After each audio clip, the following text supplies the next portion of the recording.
Power on. Got power. Encoder connected. Now we're rotating the encoder.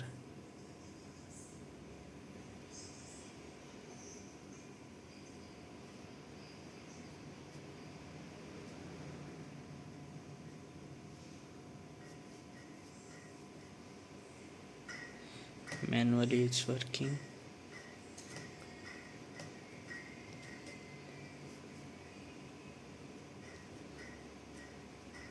Reverse and forward both sides working. And now once power off.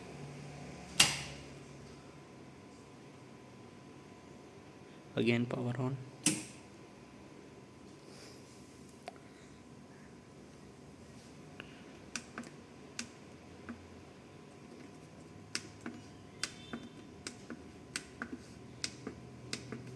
Keypad also working.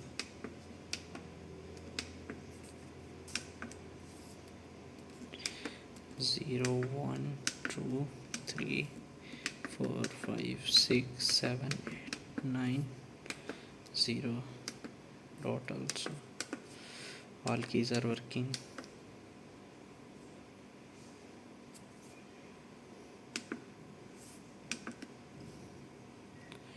Now once again encoder check. Job completed.